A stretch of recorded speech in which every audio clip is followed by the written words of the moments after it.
I blow up balloons probably way more than a teacher should, but it makes these days feel so much more special and exciting for the kids. For the most fun and chaotic part of Valentine's Day, our Valentine exchange, we sit in a circle with our cute Valentine cat bags that we made, and one by one we'll go around the circle and hand out our Valentines, which were literally overflowing. Most of the stuff did not even fit in the bags we made. After that, as if you didn't already do enough, you'll get your class heart cookies to decorate. You'll give them heart plates and pink frosting, sprinkles, icing. It never ends. Conversation hearts, marshmallow hearts. At the end of the day, you'll ask each of them to be your Valentine as you give them these cute little cat and dog Valentines that you made them. And of course, they all say yes, especially after seeing everything that was inside. What you see on Teacher Talk is overly glamorized, and I worry that some people who are looking to enter into the profession, they don't want to be teachers, they want to be TikTok teachers. They think that this is what teaching actually is, and that's what they're going to strive to be, and they want to live out every cutesy detail and romanticize how fun and whimsical everything appears to be. And they are in for a rude awakening when they get into that classroom for the first time, and it is nothing like these TikTok teachers made it out to be. They are going to feel duped. Any seasoned teacher will tell you it is not all cute decor and classroom parties and fun outfits. And I don't think it's fair to take the TikTok teachers and put them on a pedestal and tell everybody this is the example of what to strive for. Because again, most of what makes those teachers appealing is how much time and money they spend.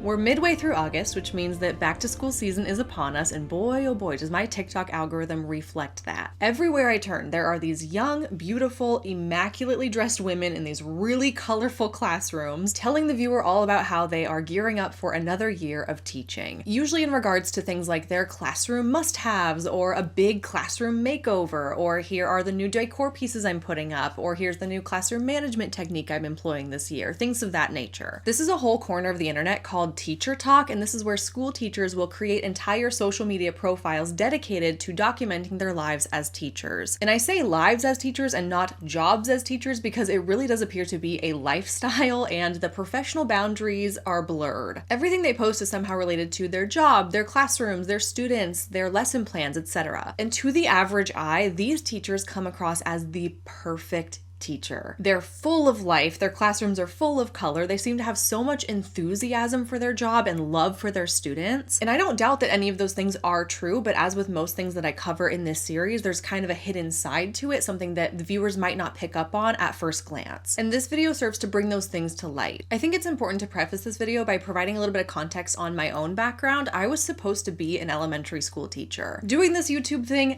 not my plan at all. This is not what I envisioned for my future. It was very much a happy accident that I'm so grateful for. I wouldn't change it for the world. I love it so much, but my background is in education. My husband's in the military and we were living in Arizona at the time that I was getting my master's in elementary education, and that's a 2-year program. And during those 2 years, I was substitute teaching from preschool all the way up through 12th grade. I was in the classroom pretty much 5 days a week, but I was in a different grade level at a different school every single day. So I really got to see a wide variety of classrooms. Then in the winter and spring of 2021, I was doing my student teaching in a 2nd grade classroom, and I had a very positive experience. I really loved it. I adored my mentor teacher. I learned a lot from her, and I was excited about my future in this career. I really felt like 2nd or 3rd grade, that's where I was meant to be, and that was my goal after graduation. So I passed all of my licensure exams, I finished student teaching, and I graduated with my master's in elementary education in May of 2021. And then by July, we had moved to Florida.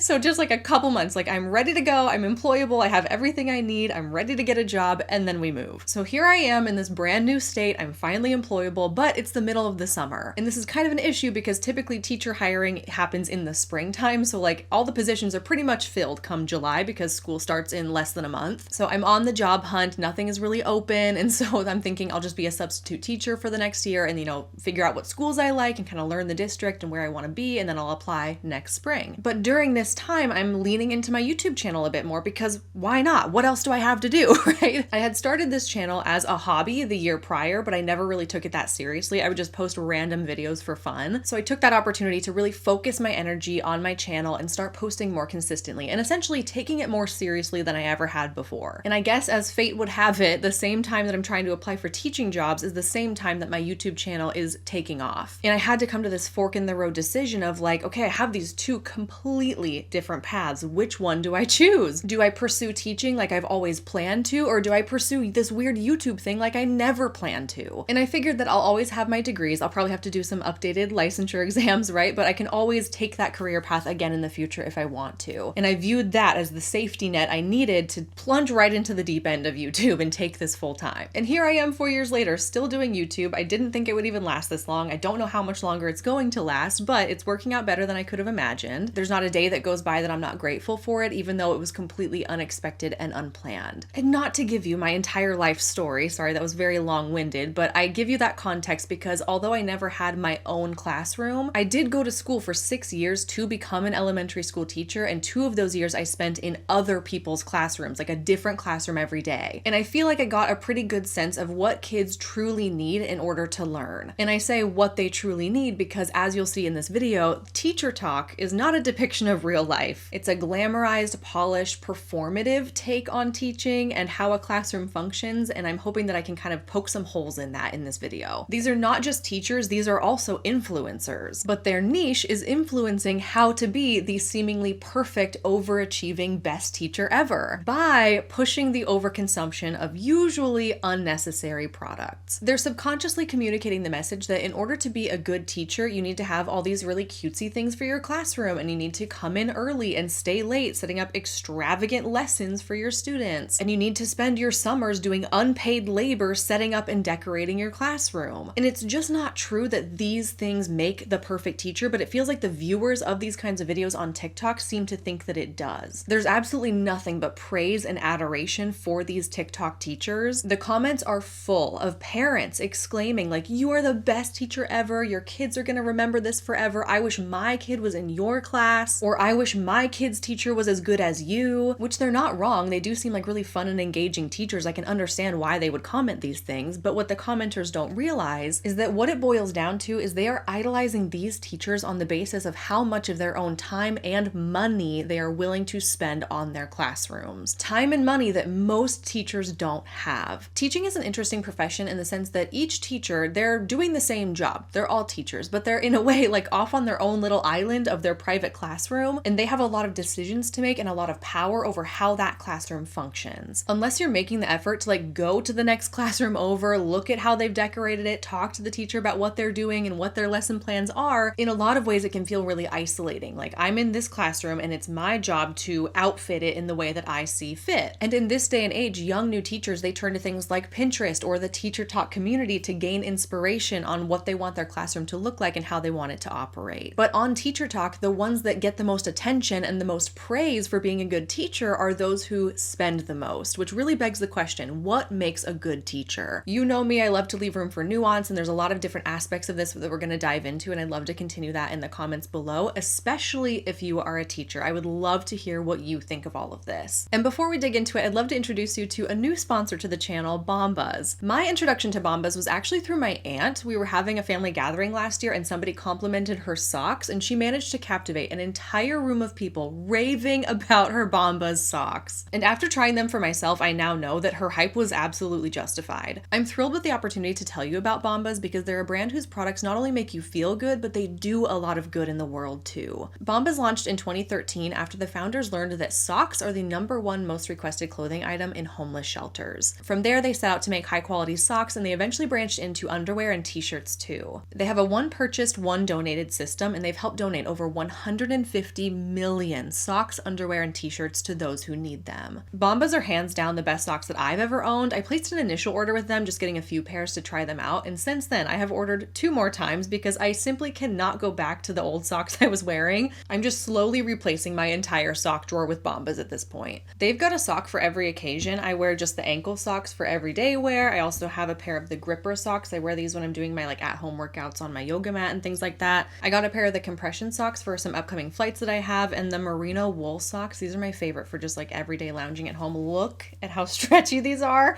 I wish you could feel how soft they are through the camera too. They're delightful. All the socks have built-in arch support. That's this woven piece right here, which for me, game changer. I have very, very high arches, and it's nice to just have that compression right there. And the socks don't have those annoying toe seams either that just drive you crazy in your shoes. And the ankle socks, they have this little piece, a non-negotiable for me now. It's like a little squishy heel pad, and I believe if you get their running socks, they have a similar piece right on the front too, so you don't get any chafing on the front or back of your foot. Genius. I refuse to live a life full of heel blisters, and thanks to Bombas, I don't have to anymore. Their customer service is unmatched. They have a 100% happiness guarantee, free returns and exchanges for any reason. Your dog eats the sock, you lose it in the wash, you bought the wrong size, or you just don't like that fit on your foot, they've got you taken care of. And I wanted to be sure to tell you that as of recently, Bombas now has international shipping as well. Feel good and do good with Bombas. New customers can get 20% off their first purchase by heading to bombas.com/Hannah Alonso and using code Hannah Alonso at checkout. Thanks again, Bombas, for sponsoring today's video. Let's start with the overconsumption aspect of Teacher Talk. This is especially apparent in this time of year when teachers are making all this content about like setting up their new classrooms and putting up new decor and getting themselves ready for the school year ahead. The first clip I'm going to show you was originally 4 minutes long, so I did cut it down a little bit to highlight just the most important parts. Let's go finish setting up my classroom. Here we are. Hopefully I finish everything today. Today's agenda, mainly only laminating. Everything else is, I think, done.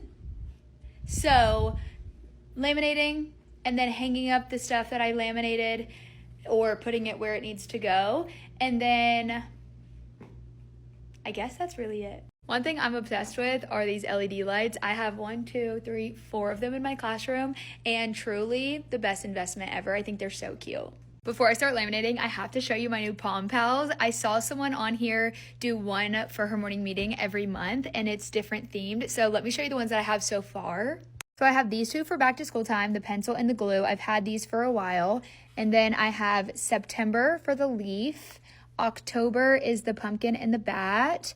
November is this little turkey, and then December is this Christmas tree. I'm also gonna get, I think they have a snowflake, and then I'm gonna try to find one that's a menorah. So I only have up until December for these. And then I also got a strawberry and an apple. I'm gonna use this for our Fruit Snack Fridays. Stay tuned for what that's gonna be. But so I'm just gonna keep these all right here just for now. I'm also gonna have candy on their desk and then like a little saying that goes with these. But this is a little felt, I can't open it with one hand. There we go. But in here, it's the little game of tic-tac-toe. So they can play that. And then this has little affirmation pencils in it with a rainbow eraser. I just feel like, one, it's so cute, but two, they'll get to actually use it in class. I got everything that I needed to done other than laminating. So I'm gonna bring my laminator home and do it with my dogs. Plus, I have things to cut, and tonight we're gonna have family come over, so I'm gonna make everybody cut while we watch The Bachelor tonight.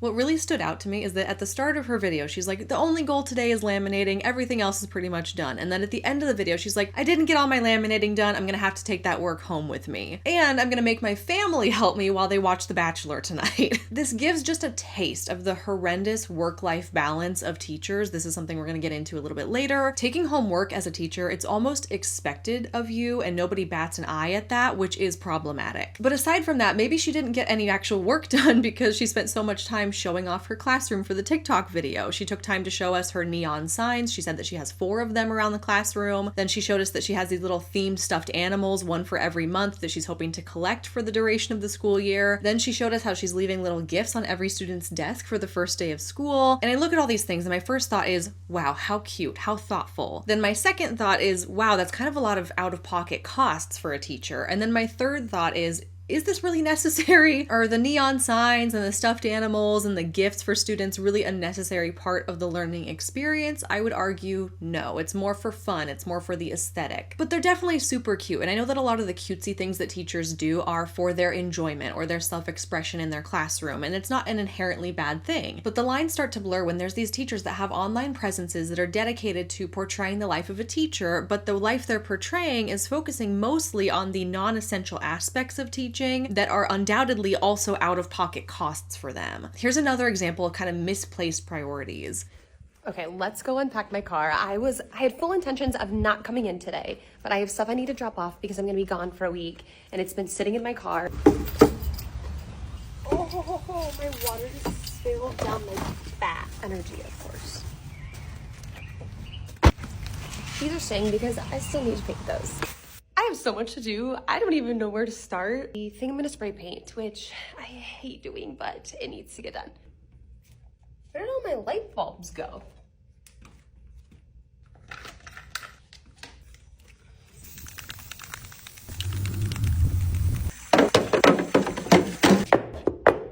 She goes on to film herself doing other odd jobs in her classroom for the remainder of this clip, but two things that caught my attention right in that first portion. The first thing is that she stated verbally, I wasn't even planning on coming in today, but here I am, kind of thing. So again, it's another nonchalant comment from a teacher talking about how they're essentially donating their time to come into work during the summer. And then she followed it up with another comment about how she's leaving some of the things in her car because she still needs to paint those. And then when she comes into the classroom, she's like, I guess that I'll start today by spray painting my lamps. I really hate spray painting, but quote, it needs to get done. Does it though?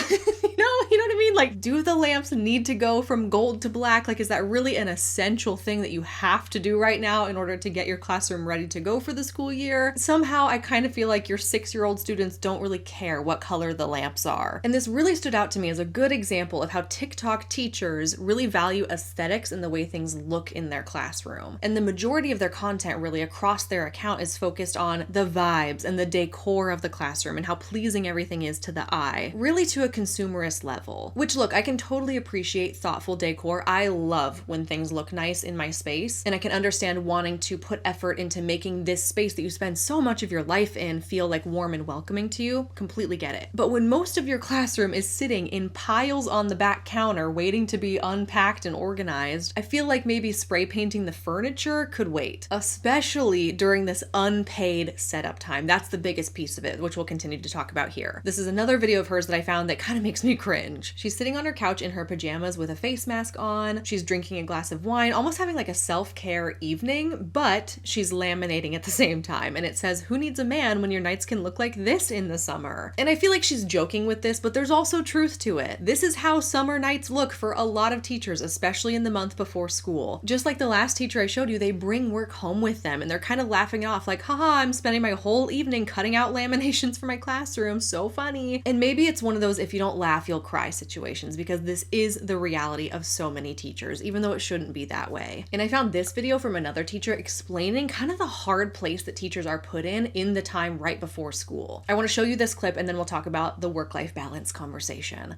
You know why us teachers are always upset? It's because we're always working for free. I'm looking at our school calendar. My first day of work is August 22nd. The first day of school is August 26th. August 22nd is a Friday. And then August 25th is like the one day that we have to like get ready for the first day of school. But what's crazy is that on August 22nd, which is our first official day, is when we're going to have a Meet the Teacher event. And during Meet the Teacher, we meet some of the students, the families, and they also come to our classrooms. So that means the expectation is that our classrooms would be basically ready to go like it was the first day of school. Now, some of you are thinking, what's the problem, Mary? Like, yeah, you'll have to have your classroom ready. So what? What's the big deal? Well, our classrooms get cleaned every summer. So on our last work day before the summer, we pack up all of our stuff and the custodians take everything out and then they just put it back. I actually had to stop by my classroom really quick to grab some things, and this is what it looks like. So again, I don't have to go back to work until August 22nd, but August 22nd is the day that parents and students are coming to my classroom. This is only part of my classroom. So you could see that obviously they just put the furniture back inside and then I have to organize everything. So basically that means I have to come to work before August 22nd, even though technically I don't get paid to start working until August 22nd. But of course, organizing and making sure my room looks nice and ready for parents and the kids to see, that's not going to just happen like the hour before. And I already know if you're a parent, if I was a parent and I walked into my kid's teacher's classroom and it looked like that, I would be like, what is going on here? And no, I can't even just use the excuse of like, oh, well, technically today's my first day of work. So like I didn't have time to come in and organize my room, because the expectation is that we have everything done and ready and everything looks nice so that the kids and the parents can all be happy. And that's just the classroom itself. I still have to think about actually getting ready for the first day of school, making copies, lesson planning. It's not just about decorating a room. So yeah, us teachers are tired, even though we're supposed to be relaxing and enjoying our summer break. Could not have said it better myself. Everything was 100% spot on. This details pretty explicitly exactly how teachers are forced into unpaid labor. It's pretty standard across all public schools, at least, that the classrooms do get packed up at the end of every school year because they do like a deep clean of the school. Sometimes they'll repaint the classroom. Sometimes there are like structural issues with the building and they have construction going on during the summer. I have seen circumstances where there is construction going on in the building and they just take everything in the teacher's classroom, they shove it into a pile into the middle of the room, they put a tarp on it, and then they tape the tarp down. And that is what teachers find when they come back to set their classrooms back up. Because whose responsibility is it to set up the classroom? It's the teachers. And when are they supposed to do that? Apparently during their own unpaid time during the summer. Now, not every single school district is like this. If you're really, really lucky to live in an area with more funding, then maybe you get a day or two of paid setup time, but more often than not, you don't. And as she pointed out in that video, it's just kind of expected that teachers take it. It's just kind of part of the job. You just have to go with it. There's not really another option. So yeah, it's a bummer that you have to work for free for a few days to get it back up and running, but that's just kind of the way things go around here, is the attitude. So knowing that context, it makes these whole like, let's set up my classroom with me type videos even more perplexing, because the things they're documenting for TikTok don't really have much to do with like the lesson planning or the curriculum or actually preparing for the year ahead. It has to do with decor. It has to do with like laminating little signs and spray painting furniture. And like, I feel like the priorities are kind of skewed in the wrong direction, which I guess it's up to every individual teacher to decide what's a high priority for them and the functioning of their classroom. But in my mind, if I was in their position, I would think like, I'm doing unpaid work here. Like, I want to get this done in as little time as possible. I'm going to focus on the most essential things I need to get done for the first day of school. Maybe those non-essential things can happen later down the line when I have extra time. Although, you know, saying extra time as a teacher is actually so funny because there is no extra time. I know that teachers are caught between a rock and a hard place. They want to have a nice looking classroom, but there's no time to set it up. So they just kind of have to do it unpaid. But with that being said, I do kind of wonder if this special category of TikTok teacher influencers almost create more work for themselves with all the cutesy things that they choose to take on to make their classroom look nicer. You don't have to do all these things, but you're choosing to do those things, and it kind of forces you to spend even more unpaid time working, but you kind of accepted the responsibility of that unpaid time to begin with. Like, what are you spending hours laminating? Is it for a required lesson or is it for optional decor? How much of the classroom setup is really necessary versus how much of it is for the purpose of filming something appealing for TikTok? How many of these cutesy little printables are actually essential for the functioning of your classroom, and how many of them are just things that you're looking to sell on your Teachers Pay Teachers? And that is another tangent I will go on later. Teachers Pay Teachers, put a pin in that. Point being, this kind of content normalizes the really poor work-life balance within the teaching profession, and I have not even shown you the worst examples yet. Okay, we are starting out really mild. I'm going to show you some even more extreme examples of teachers that are really overworking themselves for the purpose of TikTok videos. And I feel like teachers working well beyond their contract hours and putting all this extra work into their classrooms is not something that we should be glamorizing. It's something that we should be pushing back on. And TikTok videos like these, they kind of work against the goal of advocating for higher teacher salaries and to ensure that they have paid time to set up their classrooms. These are the kinds of things we should be demanding, and instead what you're seeing are teachers that are just completely normalizing it, being like, this is how it is. When you talk about spending unpaid summer days in your classroom as if it's okay and to be expected, then it normalizes it and it sends the wrong message to other teachers watching your content, especially when the things that you're coming into school for voluntarily aren't really even necessary. But I also understand that if you only came in during the exact hours you were paid for, then you would not have enough time to get anything done. It is physically impossible. So I can't fully blame these teacher influencers for doing that. It's definitely like a systemic issue. It's just hard. I don't know who to blame. I don't know if the teachers are to blame. I know the system definitely is to blame. I just bet that it would feel really hard if you're a teacher yourself and you're struggling with the idea that you have to go spend hours of unpaid time in your classroom. You're like, oh, that really sucks so bad. I wish I didn't have to do that. But then you go to TikTok and you see these other teachers who are there like the middle of July, like 4th of July. These women are in their classrooms like so many weeks in advance, putting in so many unpaid hours. And it sort of makes you feel like on the receiving end of that, like, oh, I'm not doing enough. I need to put in more effort. Look at these other teachers and how great they are and how much work they're putting in. Maybe I need to put in more time. Maybe I need to be okay with putting in more time. And that, I think, is a problem. Anyway, I kind of want to move on to some of the more extreme examples that I've been seeing. This is a video that a teacher posted midway through the year, and it's about swapping out her seasonal monthly decor. It's a new month, so we know what that means. Let's decorate my March bulletin board.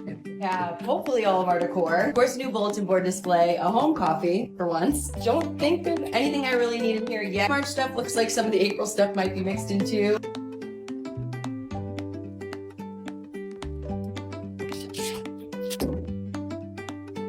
Straight enough. Just gonna pull off this old sticky tack. Don't try this at home. Really nothing more kindergarten than leprechauns, because kindergartners basically are leprechauns all year round. Now the bell's really about to ring. I do have lunch break today. I have prep in my room. This is a conversation for a whole nother video, but no, I do not get lunch break every day, and no, I do not have prep in my classroom every day. What just happened up there? Yeah, Thank you. Only halfway through the day somehow. But for the bottom, we have some stars and coins, rainbows, shamrocks, a little mustache.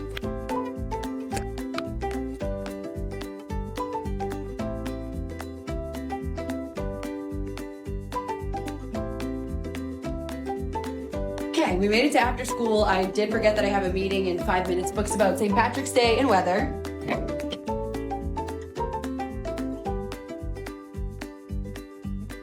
Here's the March lineup. That's what leprechauns do out on the display shelf. Definitely goes with the vibes the best. For our final act, some stuff on the pegboard. Little leprechaun gnomes, green rainbow, and my favorite flower, some tulips. And the first is on a Saturday again, and I'll makeshift tape these last days on there. And finally, one full day later, we're officially ready for a magical march with our little kindergarten leprechauns. I think by the time I have this posted, I should have this all up in my TPT store. Back to see the rest of our March decorating series, because for now, we're leaping out of here.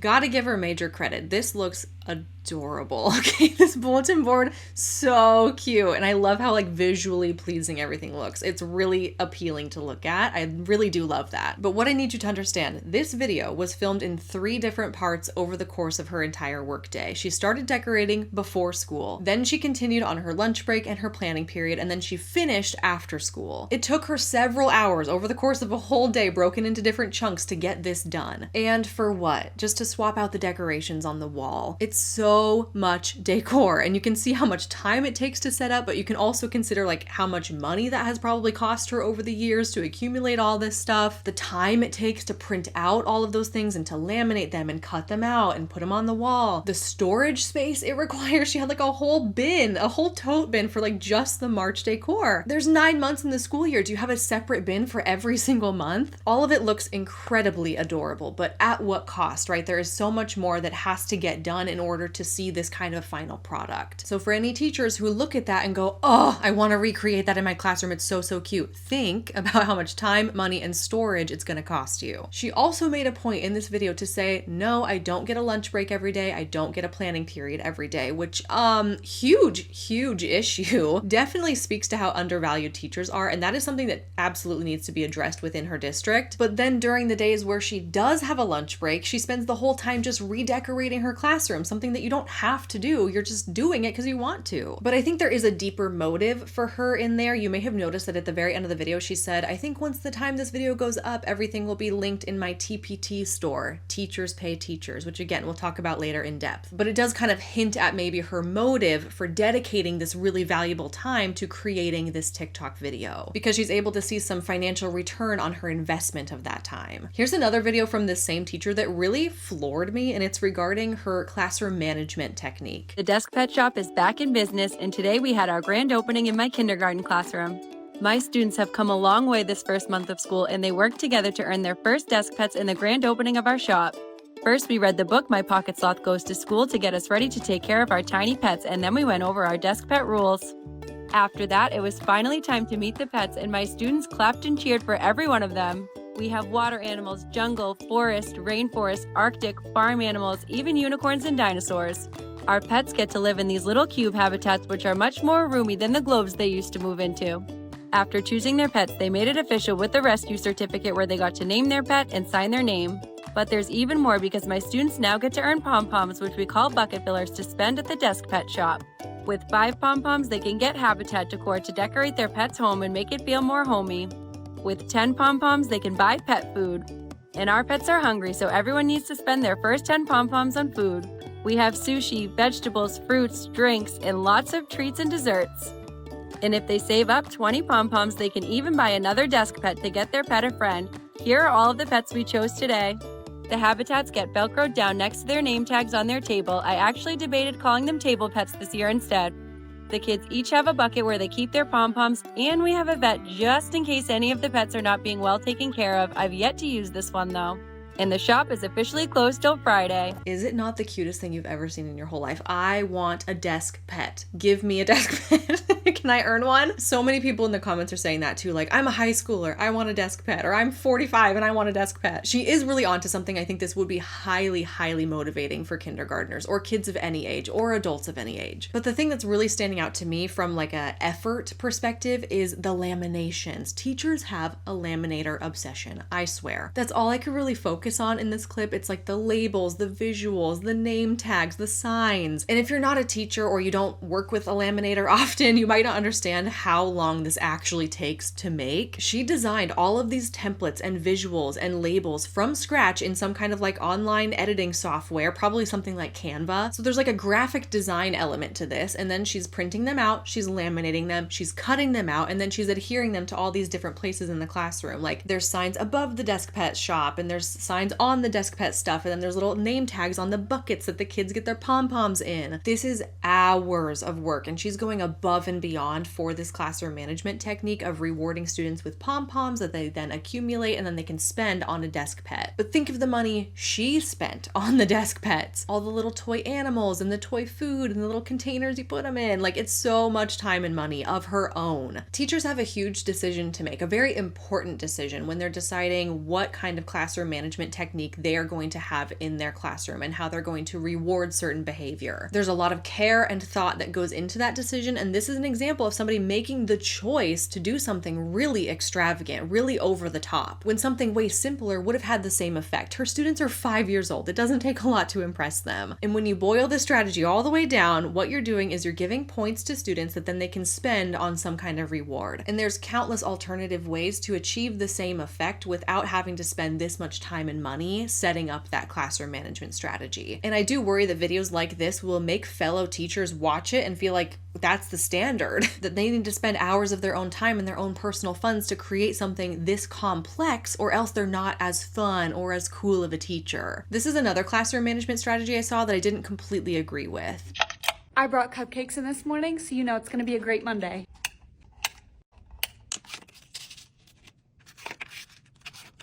You might be asking yourself, why in the world do I have 30 cupcakes on a Monday morning? Answer is, yesterday was one of my students' birthdays, so I got these cupcakes so we could all celebrate. One of my students hit 100 dojo points on Friday, and for teacher treat, she picked Nerd gummy clusters and a Dunkin' frozen hot chocolate. The clip goes on to talk about all the other things she does before the bell rings, but I want to focus on this first part of it. Let's talk about those cupcakes first. I don't know that I've ever seen a teacher bring in a treat for a student's birthday. Usually it's the students bringing in treats, if they so choose, if their school allows it. Which makes sense to me, because if you're a teacher and you have 30 students who are going to have 30 birthdays over the course of the year, and you supply 30 cupcakes on one student's birthday, well then it's kind of like, if you did it for one, you've got to do it for the other 29. You can't just pick and choose what students get cupcakes, right? You've got to commit. So the fact that she's bringing them in for one student makes me feel like she's doing this for all the students, and that cost accumulated is so much money. And I could be wrong, but these cupcakes look a little nicer than your typical grocery store cheap cupcake. I feel like the way they're packaged maybe indicates they came from a bakery or something, like they're nicer and therefore maybe expensive, or maybe she's just a phenomenal baker and she made them at home herself, which again, that's a whole other cost associated time-wise too. But I do feel like the cupcake thing a little bit strange. Correct me if I'm wrong, teachers out there. Do you do this kind of thing for your students? In all of my years of school, I never had a teacher that brought in a special dessert for like individual students' birthdays. Maybe if there was like an end of the year party or something like that, but not for birthdays. But cupcakes aside, she mentioned that one student also hit 100 dojo points on Friday and they earned a teacher treat. Dojo points are referring to the online classroom tool called Class Dojo, and one of the features is that students have little avatars and you can assign them points for good behavior. In the same way that the previous teacher was doing pom-poms in a bucket for good behavior, you can do the same thing digitally on Class Dojo. But this teacher treat is something that she, as the teacher, personally pays for. She asks the student what kind of drink and snack they want, and then she goes out, she buys it for them, and then brings it to school the next day. I've seen a few examples of this on her page, and I'd say that she's probably spending between like $8 and $10 on each student. If she has 30 students and they're all hitting this goal of good behavior, then she's easily spending hundreds of dollars going to buy these treats for them. Plus the birthday treats that she appears to be buying too. Something about rewarding students by spending your own personal money to buy things for them rubs me the wrong way. I can see that it's a kind gesture that would make students feel appreciated, but I went my entire childhood without a single teacher buying me anything. And I subbed in classrooms for 2 years where I saw lots of different classroom management strategies and rewards that cost no money at all. Extra recess, pajama day, movie day, have class outside, a positive call home, lunch in the classroom with the teacher, or sit next to your friend for the whole day. There are tons of free options to reward students that teachers have gotten exceptionally creative with because of low funding and because of low teacher pay, and you have to get creative in those situations. Many teachers simply cannot afford to buy their students gifts on a regular basis. So to see teacher content on TikTok like this showcasing how some teachers really go above and beyond and spend a lot of money on their students, I bet that makes other teachers feel like, wait,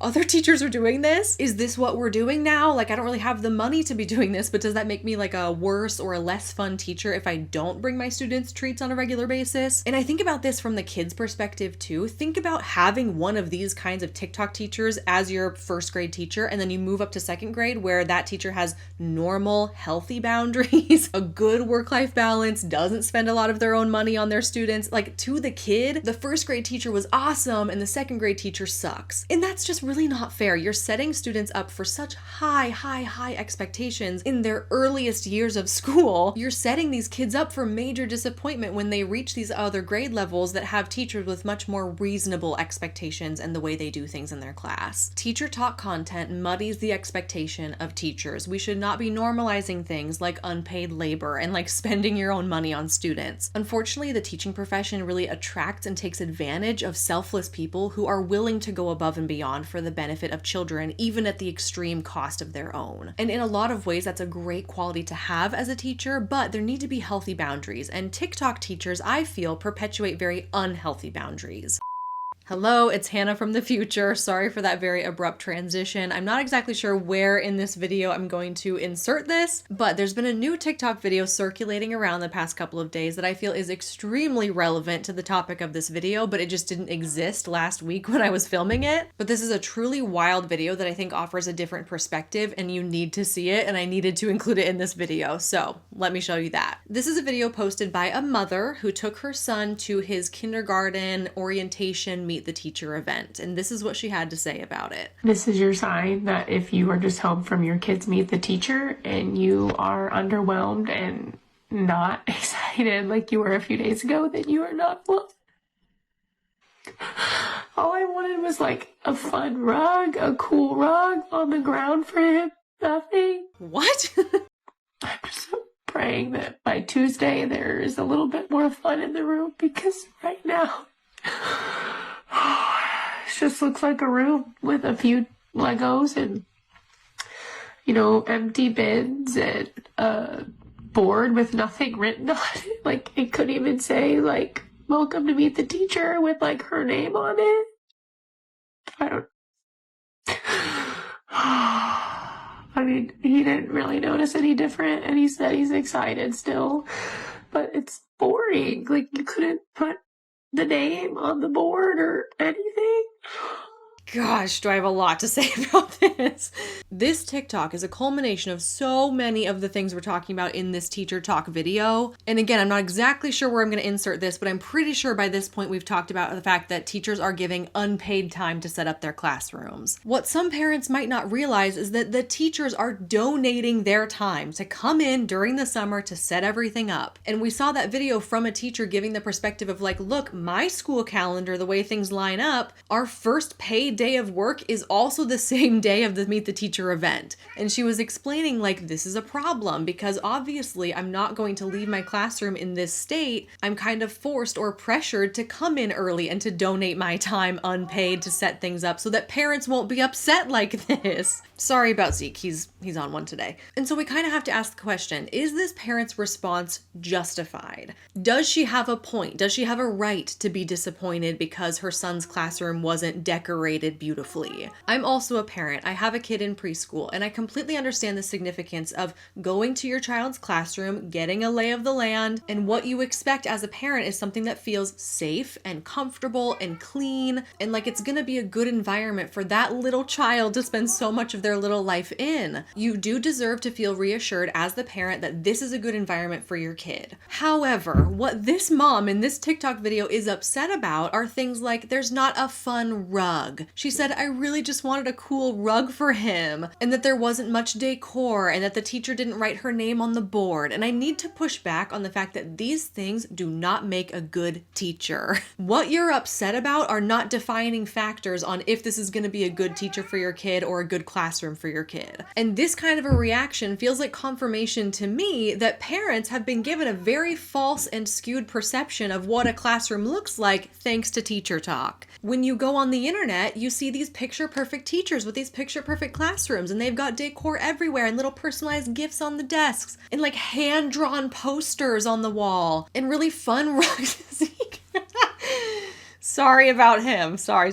Parents have this image that has been placed in their mind thanks to TikTok teachers, and they are undoubtedly disappointed when they go and see what an actual classroom looks like. And aside from the unpaid time to set up the classroom, another thing I wish parents understood is that things like the fun rug and the decorations, those are out-of-pocket costs for your kid's teacher. These things don't magically appear. They're not given a budget to spend on these things. And if you're a first-year teacher, you might not have much for your classroom yet. You're given an empty classroom. You're at the bottom of the pay scale. It takes time to accumulate these kinds of things. And sorry, but I kind of have this attitude towards this mom, like, if a fun rug for your son's classroom is that important to you, then you buy it. Then you supply it. It's not fair to expect your kid's teacher to spend their own money on things like a rug. And rugs in particular, very expensive, hundreds of dollars. And I imagine that for many teachers who have a limited amount of money and a lot of things to buy, they're prioritizing the essential stuff, the pencils, the erasers, the tissues, that kind of thing. Things like decor, that can come at a later time if the teacher so chooses to buy it. And in doing some more digging on TikTok and seeing what other people are saying about this situation, I found a video of another teacher who was like, oh, honey, I'm sorry that you're upset about your teacher not having a rug. Do you want to see my rug in my classroom? And she goes around and she's like, here's where the kids stabbed holes in it. Here's where they drew on it with permanent marker. Here's where they were scratching at it and pulling the threads out of it. See this little spot right here? Yeah, that's the color it used to look like, but now it's basically black because it is so dirty and so disgusting, and these kids have used and abused this rug.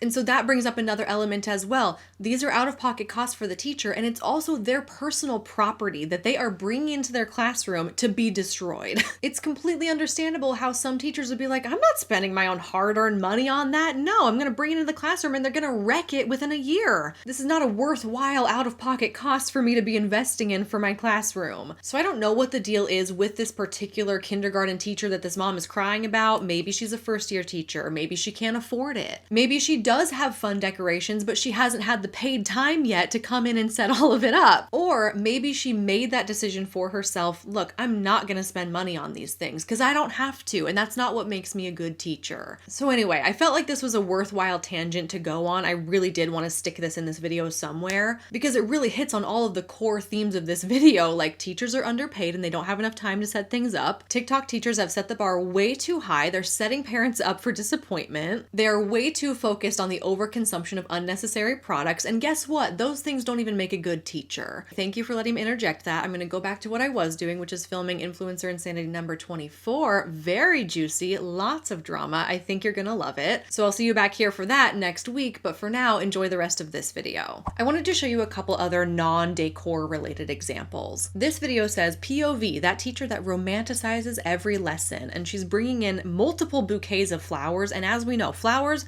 freaking expensive sometimes. I think I counted 9 different bouquets. That could be $100 of flowers easily. But in this video, she never mentions what the lesson is or what the students are learning or how the flowers were used. And so I feel like the purpose of this video in particular was kind of just to flaunt how above and beyond she went. Like, look at how much money I spent on these flowers because I'm that kind of teacher that loves to romanticize every lesson. And it's like, okay, well, what if you can't afford to romanticize every lesson? What if I don't have $100 to drop on flowers one day to teach my students something? It's a completely unnecessary expense on her part, and this kind of a video I feel like makes other teachers feel bad. And speaking of going above and beyond, the holiday celebrations that these teachers are doing are just next level. Watch this. Here's what it's like being a kindergarten teacher on Valentine's Day. So first, you'll wake up way too early because you have too many cute little things you still want to do, like put your hair in these heart buns.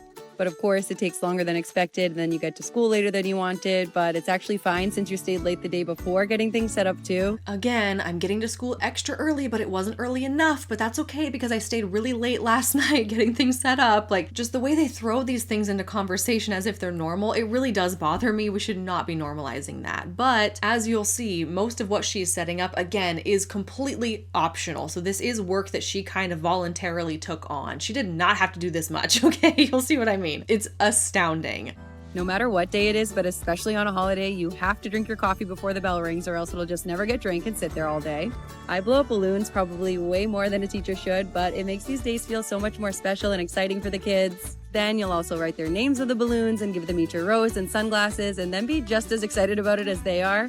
Okay, when you're a kindergarten teacher, you get to wear the best outfits. Like, when else can you wear pink silk pants and heart sunglasses? And here's a close-up of the heart buns.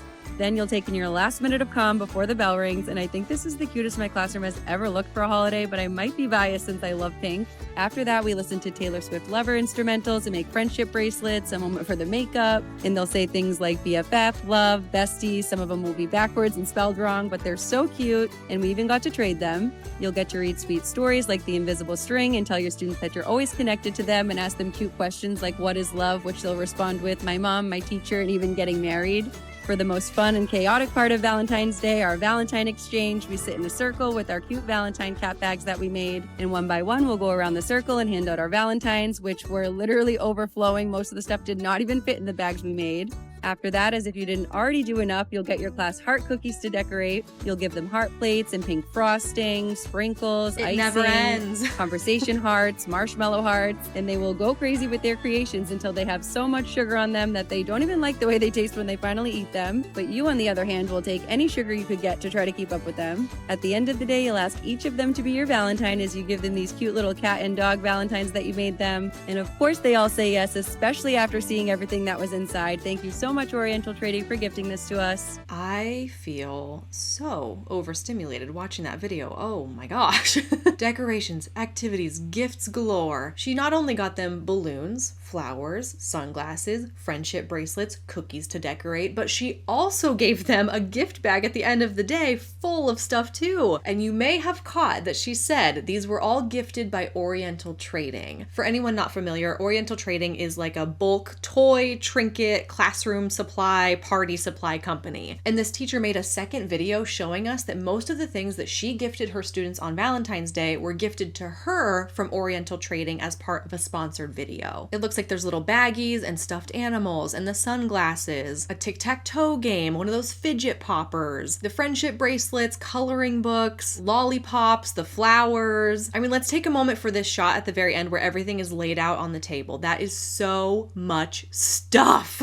And this is where things start to get a little messy for me, okay? When teachers take sponsorships like this. On one hand, love that for them. Get that money, take that sponsorship. The kids get a bunch of great gifts out of it. It's a win-win situation. But you have to remember who's on the receiving end of these kinds of videos. It's other teachers feeling inadequate that they don't have the funds to do the same kind of thing for their students. And again, setting those students up for disappointment down the line when their future teachers can't do the same thing for them. Here's a few examples I found of teacher sponsorships. School starts in less than a month and my classroom needs an extreme makeover. I heard that Michael's has some really good back to school stuff, so let's go shopping.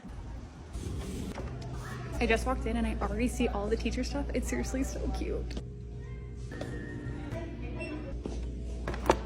I'm gonna get this. This is coming with me. Gotta celebrate birthdays. Back to school. All right, I think I'm ready. Let's buy it.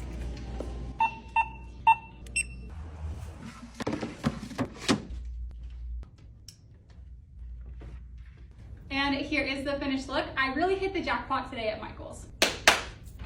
Obviously, a sponsored post for Michael's, and she starts by saying that her classroom needs an extreme makeover, pushing this idea that it's back to school time to set up those classrooms, time to go buy a bunch of new stuff, and all she buys is decor. It's pillows, it's baskets, it's things to hang on the wall. Cute? Yes. Necessary? No. Not a great message, I don't think, to be sending other teachers. And some important context that I want the viewers to understand is that when companies like Oriental Trading or Michael's reach out to these teacher influencers, they say, hey, we would like like for you to do a sponsored post for us? You can take the creative freedom, you can take it in a direction you want. We kind of want it to focus on these themes, so like maybe focus on back to school time, but we are going to send you a gift card and you get to spend that money however you want, getting things for your classroom, and we want you to showcase those things in the video that is sponsored by us. So when you see her going to the checkout and scanning, that's not her money. That's Michael's money. When you see teachers dumping out big boxes of Oriental Trading gifts, that's because they went and placed the order online with a code that Oriental Trading provided them to pay for that order. So I just want viewers to keep that in mind, that in some cases, like the teacher treats, that is her personal money she's spending. In other cases, like sponsored videos, this is not their personal money they're spending. So it's unreasonable to expect that you should put forth that same amount of money or effort to get your students the same thing. Here's another example I found of a sponsorship for the company Teacher Created Resources, where again, she's framing it like she got all of this brand new stuff for a big classroom makeover, and it's got bulletin borders, name tags, signs, posters, things of that nature, things to dress up the look of the classroom. And again, things that were gifted to her that she did not pay for. And here's another really notable one that I found. Sometimes kids don't even realize how much they've grown,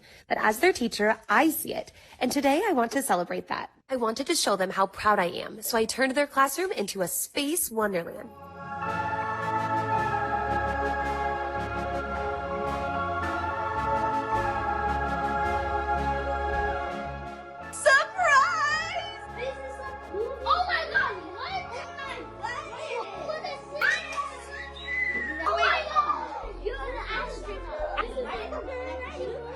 Little moments like these, they mean everything. This is why I do what I do. Celebrate every moment. Make it magical with Oriental Trading.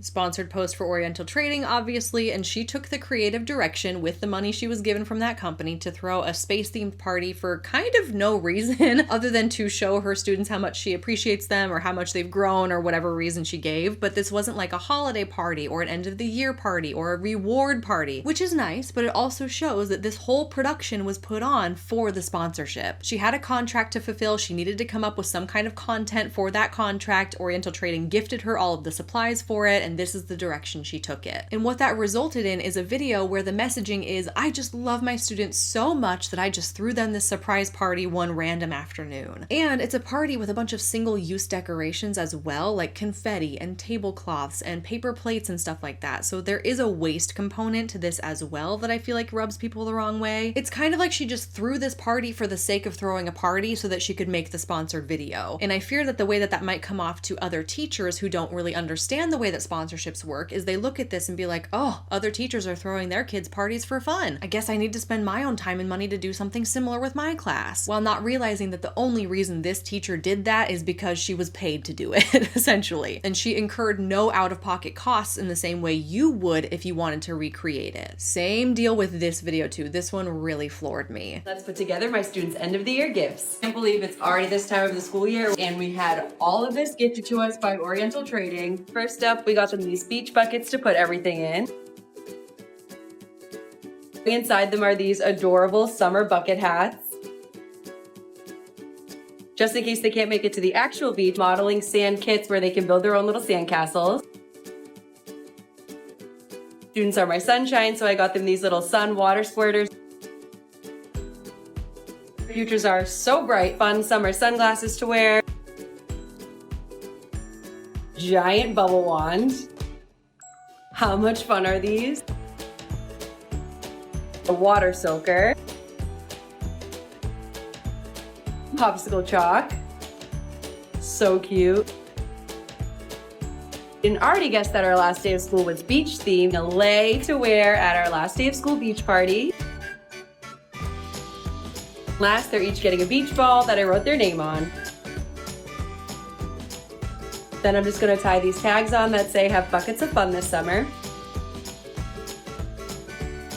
I hope my students are gonna have buckets of fun with these. Happy summer. Thanks, Oriental Trading. This is so much stuff. Holy crap. I actually went through and painstakingly added all of these things to my cart on the Oriental Trading website. Everything she showed in the video, I put in my cart in the right quantities that she would need to buy them for her students to outfit her entire class. Because a lot of these items only come in quantities of 12, so you're gonna have to buy multiple packs of them to get to your class size of 24 or 30 or however many students you have. If you wanted to recreate this gift for your students, it's gonna cost you $396. $400, all for plastic junk toys that are gonna end up in the landfill one day. They're cute, and for the first couple of days of summer, the kids might play with them, but inevitably they're gonna break or they're gonna get trashed. Again, something very wasteful and consumerist to do just for the purpose of this TikTok video. It seems really over the top to be sending your kindergartners home with a literal bucket full of toys on the last day of school. And it's kind of setting the example for teachers that this is something that we're doing now, even though it's really unreasonable to ask of teachers in reality. It's starting to feel like Teacher Talk is turning into this popularity contest based on how cute and trendy you can be, and it's all fueled by your purchasing power. I got an email from a viewer regarding this kind of a video topic, and she's also a teacher herself, and she phrased something so much more eloquently than I could, and so I just want to read you some of what she wrote to me. She said, "The comment sections are what really get me down. They have thousands of comments about how they're such a good teacher or your kids are so lucky. I wish there were more teachers like you. I don't disagree that fun and magical environments are cool for kids, but it bothers me when viewers reduce someone's educational pedagogical ability to how trendy and consumerist they can be." Bingo. Let me read you some of the typical comments you can find under Teacher Talk videos. "Where was this teacher when I was in elementary? You're the best teacher," in all caps, multiple exclamation points. "You're the kind of teacher that gets remembered well through adulthood. These kids will look back and remember you along with their good days. Your students are unbelievably lucky to have you as a teacher. How special. Aw, you're amazing. Your students will never forget you and how special you made their kindergarten experience. We need more teachers like you." That's a really common one. We need more teachers like you. And that's a really hard comment to read. If you are a teacher and you know you're a good teacher and you're watching these videos and you're not doing things to the extreme level that they are, but then people in the comments are like, "You are what other teachers need to be like. You're the standard. You're the best teacher. We need more people like you specifically." And it's really hard because these teachers on TikTok are undoubtedly amazing and they're doing a great service to their students. I have no doubt in my mind they are great teachers. And I'm sure any parent would want their kid to have teachers like this. And I don't mean to sound like the Grinch when I'm like, why are you throwing parties for your students? Why are you giving them gifts? Why are you bringing them joy? That's not what I mean to say, although I know it comes off like that. It's more so a conversation of like the social mediaization of the teaching profession and how these TikTok teachers are kind of putting on a performance for their audience. To be honest, I feel like these videos are a misrepresentation of the profession. What you see on Teacher Talk is overly glamorized, and I worry that some people who are looking to enter into the profession, they don't want to be teachers, they want to be TikTok teachers. They think that this is what teaching actually is, and that's what they're going to strive to be, and they want to live out every cutesy detail and romanticize how fun and whimsical everything appears to be. And they are in for a rude awakening when they get into that classroom for the first time, and it is nothing like these TikTok teachers made it out to be. They are going to feel duped. Any seasoned teacher will tell you it is not all cute decor and classroom parties and fun outfits. And I don't think it's fair to take the TikTok teachers and put them on a pedestal and tell everybody this is the example of what to strive for. Because again, most of what makes those teachers appealing is how much time and money they spend. It's essentially influencer overconsumption packaged a little differently, packaged into the teacher niche. That's also very apparent when you see the teacher style back to school clothing hauls on TikTok this time of year. They're all showing their new outfits and their new accessories, and I mean, God, they're showing hundreds and hundreds of dollars in clothing. Brightly colored outfits for every holiday and every occasion, and tons of teacher-themed accessories like crayon earrings, cat in the hat earrings, headbands that look like a pencil. But these things don't define a good teacher, neither do classroom parties or decorations or gifts. And this video in particular of this woman showing all of her teacher-themed accessories she bought, she was going into her first year of teaching at this point, and she placed a massive Shein order, presumably to get like an all-new wardrobe for this new job that she was entering into. And she said that she bought 48 new items. And then after that, she bought more items because apparently 48 wasn't enough. And I got the sense from her that she probably thought, this is what teachers wear. This is how teachers look. This is what I need in order to fit my new role. Which made me kind of giggle because in my 2 years of substitute teaching, teaching, where I was in several different schools, I saw how teachers dress overall. And this ain't it.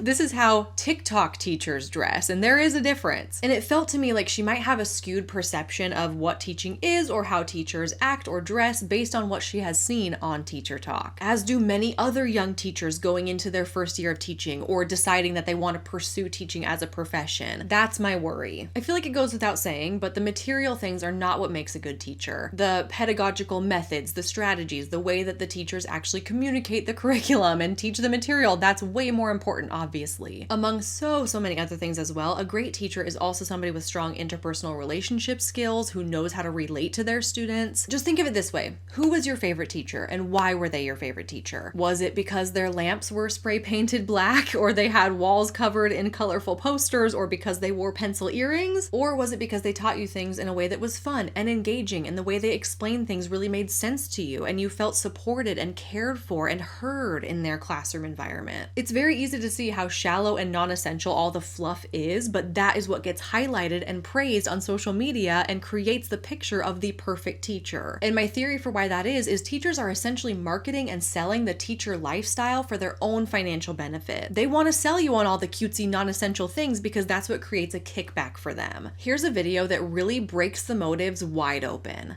Okay, this is your sign. If you are a teacher and you're already spending a lot of time on TikTok, become a TikTok teacher. Become an influencer. I promise it's worth it. I have been posting consistently on TikTok for a little over a year now, and in the past few months, I've made more on TikTok than I have in my teaching salary. You know, which isn't too hard to beat, but it makes a huge difference in my life. Like, I have doubled my salary with TikTok. So if you're already spending a bunch of time here and you don't mind exposing yourself on the internet and having millions of people view you every day, then do it. Give it a try. Honestly, being part of the teacher TikTok community has been really beneficial to me on so many different levels, because not only do I make some money from it, but I'm also learning things every day. I follow all these different teachers and they share their experiences, their teaching strategies, teaching tips. Every teacher has their own experiences and strategies and ideas that they can share to help people out. Like, I'm only a second year teacher. I am by no means an expert, but I get so many questions and DMs and comments telling me how much I've helped them and how much they've learned from my page. And I don't know it all, right? But I just share what I do know, and people can benefit from the small things that I can help with. You know, it's hard to live on a teacher's salary in this economy, and being a TikTok teacher is fun. Like, yeah, it's a little cringy, and yes, your students might see you, and so might other teachers.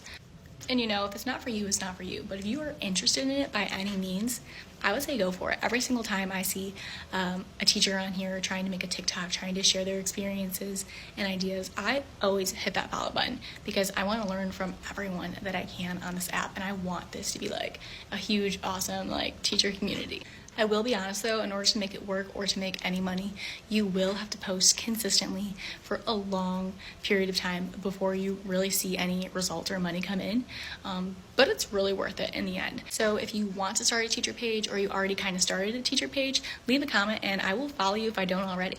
As I said, it breaks the motives wide open. She's explicitly encouraging teachers to become TikTok teachers to supplement their income. When you become a TikTok teacher, you can make money a variety of ways. You can make money through the TikTok views, through the creator fund. You can take on sponsorships for companies, as we've seen. You can also set up things like an Amazon storefront or an Amazon wish list, or commissionable links that you make money when people want to buy the products that you're featuring in your videos. And you can market your Teachers Pay Teachers storefront, TPT for short. TPT is an online platform kind of like Etsy, where teachers can create their own storefronts and then sell their own products, digital products like lesson plans, decor, printables, planners, templates, unit curriculum, things like that. And you buy the access to that digital file, so then you're able to download it, print it, use it however you want to in your own classroom. TPT is very beneficial for many reasons. You can tap into the creative minds of other teachers all across the country and essentially buy their lesson plans off of them. It's a huge time saver. Let's say you're doing a unit on the plant life life cycle or whatever, and you're kind of stumped on like, how do I want to structure this? You can search on Teachers Pay Teachers and buy a bundle of materials off of another teacher that they created that worked well for their class. And then that teacher gets a kickback on the sale of that lesson plan or that digital product, whatever you're buying. It's a win-win situation. TPT, very popular in the education community. And understanding how Teachers Pay Teachers works gives a lot more context to Teacher Talk and the types of videos that they will post under that hashtag. Almost every one of these teacher influencers will have a link in their profile that takes you to all of their commissionable links along with their Teachers Pay Teachers storefront where you can buy all the things they're showing in their videos. Going back to this example I showed you earlier, this teacher has a new bulletin board display for every single month, and she makes a whole video over the course of a whole day setting up that new March bulletin board. And you might think, what a waste of time to be spending before school, during lunch, and after school just decorating your classroom. But it's actually a business move for her. It's not wasted time because this video drives traffic to her TPT storefront where other teachers can buy her products. She's gonna see a return on the investment of that time because it's driving sales to her store. And this is a point that I really want to drive home, is that teacher influencers, like other traditional influencers, are portraying things at a very heightened level, usually for their financial benefit. The traditional influencer wants you to buy into their lifestyle, and the teacher influencer wants you to buy into the way they do their job. Many teachers use TPT as a side hustle because you're already creating the lesson plans anyway, especially if you're a very like creative-minded person. This could be really fun for you, actually. You can find a lot of enjoyment in creating these really cutesy type lessons or decor pieces or whatever, and you can use them in your own classroom, but you can also list them for sale on TPT and make some money back on it. So what better way to market your TPT storefront than using TikTok? I genuinely feel like that is the basis on which Teacher Talk was born. It's an extremely smart and savvy move, I do admit. And I also admit that I don't have a problem with that, honestly. Like, I don't see an issue with teachers dipping into these other income streams because arguably they could use the money. Teachers are paid pitifully in some parts of the country, most of the country, and I'm fully on board with them getting their bag where they can, but it does get a little bit tricky, right, when they are sort of glorifying a profession and misrepresenting the profession on social media and the implications of that. They're making teaching look way more romantic and adorable and enjoyable than it actually is so that you buy into what they're selling you, in the hopes that you can try and recreate their same aesthetics to their financial benefit. And it also feels a little weird when you consider that a lot of the time they're filming these videos and creating this content while they're on the clock at their teaching job. They're spending their contract hours at school working on TikTok, and there's definitely some ethical gray area to that, I would say. On one hand, yes, we support teachers making extra money where they can. However, this is not really an appropriate setting. But if your whole account is centered around your job as a teacher and you don't film at school, then where are you really supposed to film? And if filming in class where kids are present is not appropriate, then your other option is to film outside of school hours, before and after school, in which case you're then feeding that narrative that you should be coming in early and staying late to get things done, which is also not a good look. And it just feels like there's not really a right answer and there's not really a great time for teachers to be filming and working on their TikTok side hustle, and school administration at large has not figured out what the ground rules are here yet. And I think that's a great segue into the final part of this video, where I want to talk about some of the professional boundaries that I feel like are getting crossed. And this Reddit thread I found offered a really interesting perspective. Somebody posted this in the teaching subreddit, and it says, "How do I ask about teachers making TikToks in the classroom? A kid in my life is going to be in second grade next year at a different school than he attended kindergarten and first grade. The new school is unfamiliar to us, but overall seems like it's going to be a positive experience. The only issue is the teacher he's been assigned to makes TikToks throughout the day. Another parent we've met gave us a heads up about it, and I've since watched that teacher's videos. None of them show the children, it's just voices and a few with blurred faces. None of them are viral, and I think the most had just a few hundred views, but most of them had just a couple dozen. It may all be parents, I don't know, but how do we approach not wanting this kid filmed in any capacity? Can we request this? How do we hold the teacher accountable if she says yes and then we find out later that there's videos being made? I've looked at the school district policy that I can find online, and it doesn't appear to address this. I found several other teachers, administrators, and school accounts that clearly show kids with open accounts for anyone, so it doesn't seem like it's being seen as a big deal. I know this is maybe old-fashioned, but for several reasons, we don't want this kid recorded and put on social media and aren't sure of how to approach without offending, especially as this teacher does seem otherwise great. Does anyone have any ideas or experience with this? Very interesting perspective and some good questions and conversations that I think we're going to be seeing more of as time goes on, as more and more students are having their teachers become influencers. There's over 160 comments on that Reddit thread, so I'll link it below if you want to read through all of those, but it seemed like the main discussion was that schools have photo release waivers, and parents have to sign these waivers when they enroll their child saying, yes, it's okay for my child to be photographed and published, or no, it's not. So a lot of people are giving the advice of like, well, just sign that no, you don't want your kid to be photographed. Just say no on the release waiver. But other people are pointing out that these release waivers are regarding school-produced materials, like a child being featured on the school website or a photo of a student on a science fair flyer. Until this point, these waivers don't have language addressing teachers' personal TikTok accounts. Like, it's kind of uncharted territory. And I feel like it's just kind of common professional sense that you would be off of your phone during work hours when students are present, that you wouldn't be filming other people's kids and posting them on your own social media. Like, these are all things that are actively looked down upon in the teaching profession, I would say. But now with the ability for people to monetize their TikTok accounts, it's like, how do you tell a teacher that they're not allowed to have a side hustle and they're not allowed to make extra money, especially when you pay them so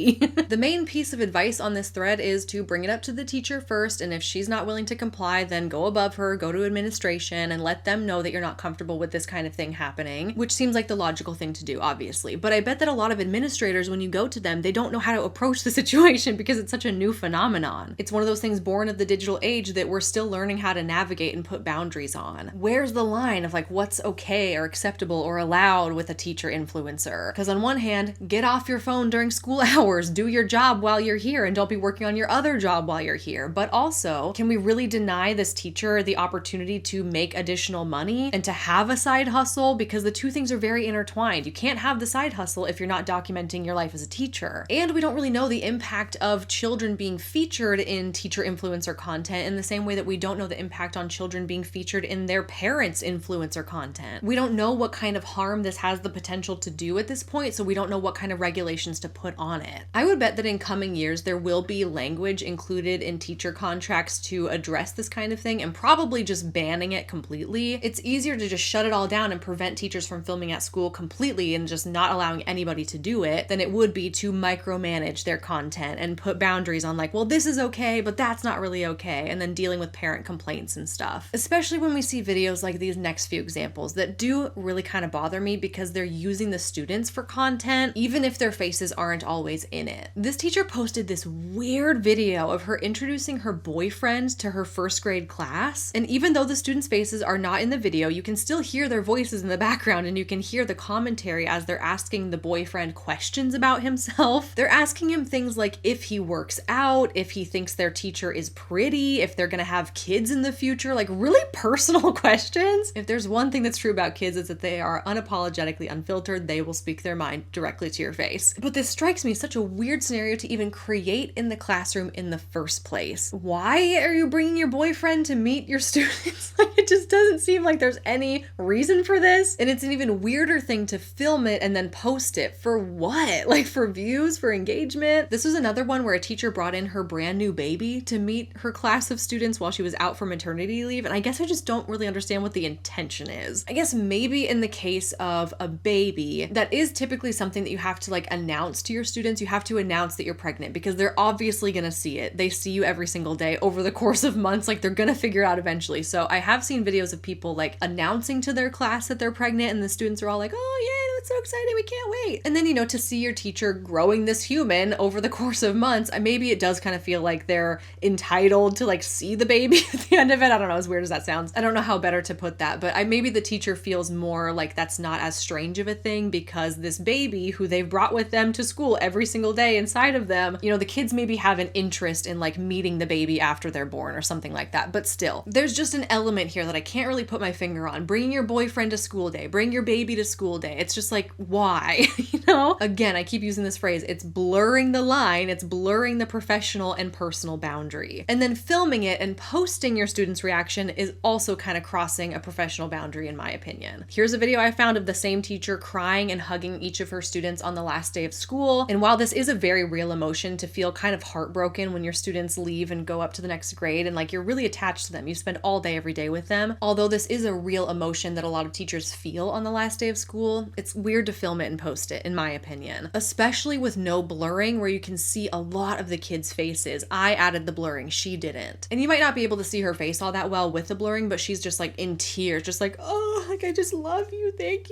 you for being my student. And it's really sweet, but it's also like, that's a private moment. You don't have to post that online. And it's moments like these where I'm wondering, is this a FERPA violation? And for any non-teachers, FERPA stands for Family Educational Rights and Privacy Act, which is intended to protect the privacy of student education records. And so I did some digging into this. I'm like, are there any rules about this, any laws about this, posting your students' faces online? And what I found is that there's really not any explicit language to the point where it's like, teachers may not post student faces in TikTok videos. So there is a lot of room for interpretation of the laws when it comes to teachers' personal social media accounts. Basically, it would have to be determined that that video or photo of that student constitutes an education record, quote unquote, based on a variety of factors. And if that thing is deemed to be an education record, then yes, it is a FERPA violation to be posting an education record online. So the best ways to avoid that are to blur the students' faces or get written parental consent, or even better, just don't post them at all. But as you can see, TikTok teachers don't always do a great job of that. And what it comes down to is they're prioritizing their own content over student safety. Here's my final thoughts. I know that I was kind of all over the place in this video because there are lots of little things happening over on TEACHERTOK, none of them being particularly egregious, but collectively it all just kind of makes me uncomfortable. Like the whole idea that there is a TEACHERTOK out there sets me off kilter a bit. It all just feels performative to me. Granted, I never had my own classroom. I never actually did go through my first year of teaching, but I just can't relate to the teachers that I see in these videos. I never saw classrooms like these in my years of subbing. I never saw teachers that dressed like this. I never had teachers that did these over-the-top grand gestures like parties and gifts and classroom management rewards. And that's not to say that these kinds of teachers don't exist. They obviously do. They're right here on TikTok, but they don't exist in large quantities. TEACHERTOK is not representative of what most teachers have the ability to do and what most classrooms look like. Is it adorable and creative and fun? Absolutely, but this is not attainable for most teachers living on a teacher's salary. And viewers should remember that these teachers are able to have these nice things because they have a social media side business where they showcase said nice things, that funds said nice things. It really is just another version of the unattainable influencer lifestyle, but it's a bit harder to pick up on in this case because at first you don't really recognize that you're watching an influencer. You think you're just watching a normal teacher. So I would encourage people to think twice about what you're really saying when you comment, "You're the best teacher ever" on these videos, because you're basically saying you have an unrelatable amount of time and money to spend on your classroom, and it totally discounts true teaching ability. I think TEACHERTOK can be a fantastic place for teachers to find community and to learn from each other and to gain inspiration for things. Some teachers will even post their lesson plans and stuff. They're like, here's the lesson I did today, here's how I put it all together, so you can really like steal people's ideas and you can really learn a lot from each other. But as with everything on the internet, beware of the comparison trap and really understand what it is you're consuming and the motives behind them posting that thing before you choose to engage with it or let it make you feel any type of way about yourself. And teachers, weigh in below. I'm very, very curious to see what you think of this entire phenomenon of TEACHERTOK. Do you like it? Do you dislike it? Do you agree with what I said? Do you disagree with what I said? And I'm also sure there's plenty of aspects of this that I missed as well, so leave those in the comments down below. We can continue the conversation down there. That's everything for today's video. Teachers, I'm wishing you an amazing school year ahead. You're doing great and your students are very, very lucky to have you.